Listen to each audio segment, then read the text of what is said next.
Dear friends, welcome to this week's virtual Drasha. This week we have the incredible privilege to read Parshas Chukas. And the Torah records a fascinating story. At the beginning of Parak Chaf, chapter 20, the Torah says as follows. Vayavo b'nei Yisrael kol ha'eda midbar Tzin. The entire Klal Yisrael, the entire Jewish people came to the desert of Tzin, the Tzin desert. B'chodesh harishon, in the first month. Vayashav ha'am b'kadesh, we settled in a place called Kadesh. Vatamas sham Miriam vatikaver sham. Miriam Hanaviyah. Miriam the prophetess, Miriam, the sister of Moshe and Aaron, Miriam, the doting and devoted sister who kept vigilant watch over the basket of baby Moshe as it was set afloat upon the Nile. Miriam dies, and she is buried in this place called Kadesh. Okay, the next pasuk, V'lo haya mayim la'eda. There was no water for the Jewish people. Vaykalu al Moshe v'al Aaron, and they literally ganged up. They gathered together against Moshe and Aaron. And we know the rest of this story because unfortunately, this becomes the episode known as Meimari, where Moshe Rabbeinu hits the rock instead of speaking to the rock, sealing Moshe Rabbeinu's fate, preventing him from entering into Eretz Yisrael. But I want to draw your attention to this interesting juxtaposition between the death of Miriam and suddenly again there's no water. And Rashi HaKadosh quotes the Gemara and explains what's the nature of the juxtaposition. Almost seems like a cause and effect. Miriam died and therefore there's no water. What's the connection between these events? So Rashi HaKadosh quotes, he says, Mikan shekol arba'im shana hayolahem habe'er b'schos Miriam. So Rashi says, you see from here, all 40 years, there was a well that traveled with Klal Yisrael. That miraculous well was in the schos of Miriam. Now the truth is this Gemara, this piece, is part of a greater motif, where the Gemara explains that in the schus of Moshe, Aaron, and Miriam, Klal Yisrael were given three things. In the merit of Moshe Rabbeinu, Klal Yisrael was given the man, the daily bread which descended from heaven. In the schus of Aaron, the merit of Aaron, they were given a protective cloud. And in the merit of Miriam, they were given a well. And that well sustained them, literally again, during their 40 years in the desert. And therefore, again, the Gemara says, this is a juxtaposition. Miriam died, and what happened? V'lo haya mayim la'eda. Ultimately, again, there was no water for the people. And the Lubavitcher Rebbe, Zecher Tzaddik V'Kalish L'Bracha, makes an amazing observation. The Rebbe says, he says, when it comes to Shalom Ros, Shebemeshach Arba'im Shana, Lo Yodu B'nei Yisrael B'schus Mi Haisalam Ha'Be'er.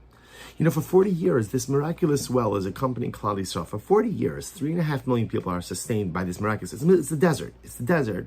And there is this incredible well that is sustaining them day in and day out. And the Rebbe points out that on a simple level, they had no idea in whose merit this well existed.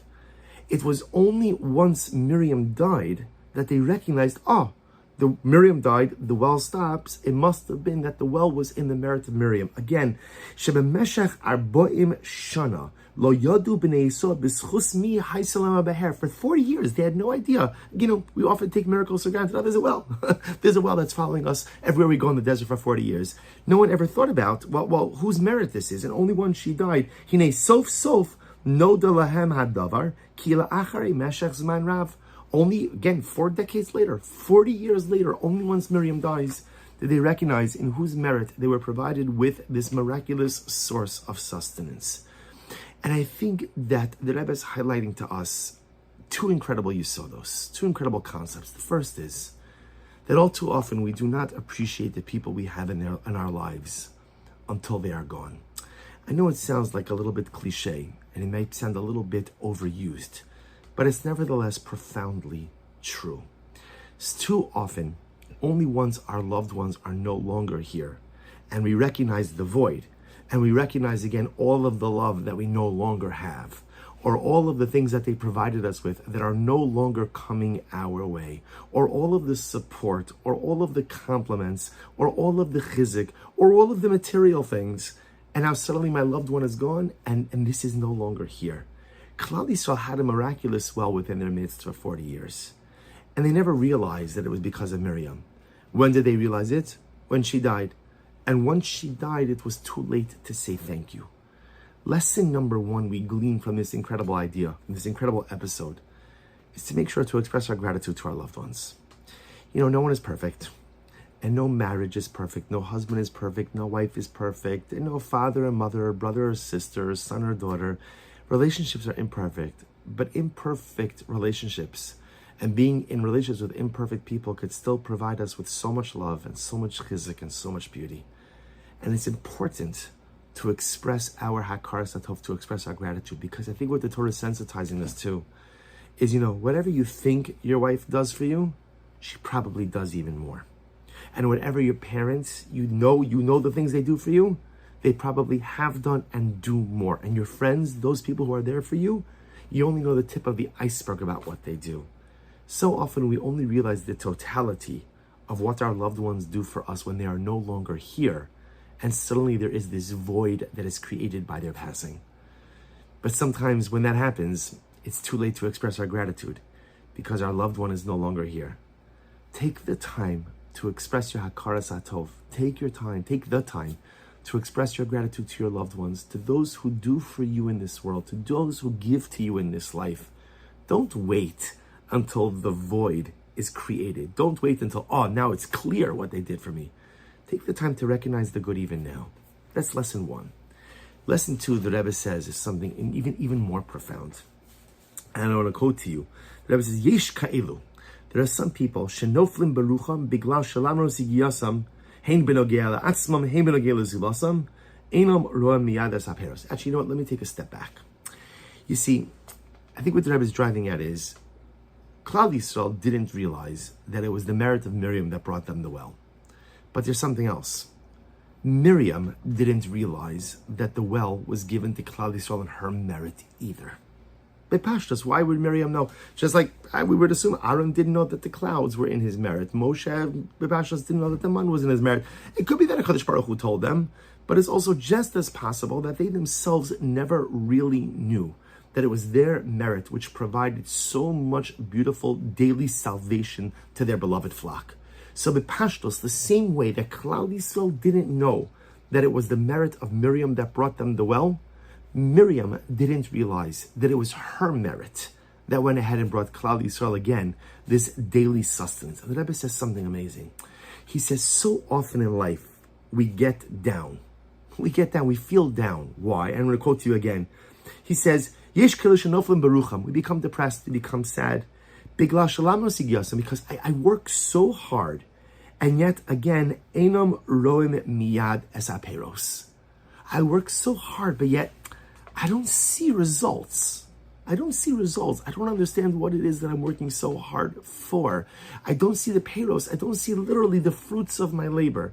And you could apply this, I think very often people experience this, certainly in their careers and certainly in the material world, but it's also true in the spiritual world. I'm davening every day.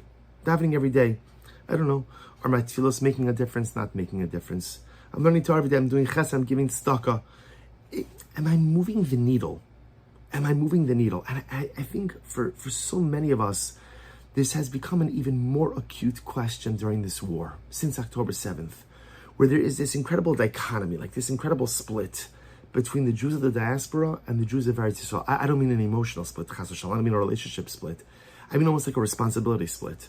That we see again our brothers and sisters put on their uniforms, pick up their weapons, and go out and actively defend Klal Yisrael and Am Yisrael, put their lives on the line, and literally give their lives for the sake of Am Yisrael, Eretz Yisrael. So we're told, we diaspora Jewry, okay, so Baruch Hashem, we have our Torah, we have our Tefillah, we have our Tehillim, we have our Chesed, we have our Tzedakah, and again, we know that these things are more powerful than the most advanced weaponry. We know that. But I think for many of us, there's like this voice in the back of my head that says, but am I making a difference? My brothers and sisters go out into the battlefield and they're actively making a difference. I'm comfortable, I'm fine, I'm safe, I'm secure. Yes, I'm putting in my spiritual avoda and I'm even redoubling my efforts. But am I making a difference? And the reason why that question rattles around my head and plagues so many of us is because it's not like I see the payros. It's not like I see the fruits of my labor. It's not like, okay, so I decided that I'm taking on, to daven with extra kavanah, or to learn an extra 10 minutes, or to give 15% instead of 10% of my income to my, whatever it is. I'm going to be about whatever you're going to take on. It's not like I do it and now, I see a result over here. So I decided to daven with more kavanah, and therefore this happened. I learned more Torah, therefore that happened. I'm a greater Baal Chesed, therefore again, this Jew was saved, that Jew was saved, I don't see it. So the Rebbe says something amazing. You don't think Miriam maybe ever asked herself that question? You don't think Miriam had moments? Everybody has moments where they're wondering, like, Am I living the life I'm supposed to be living? Am I doing the things I'm supposed to be doing? Am I really making a difference in this world? Am I moving the needle? And meanwhile, Miriam didn't even realize that she was providing water. She was providing water. The Ribono Shel Olam was providing the water, but Miriam's zechus, Miriam's merits, were providing water for millions of people every single day.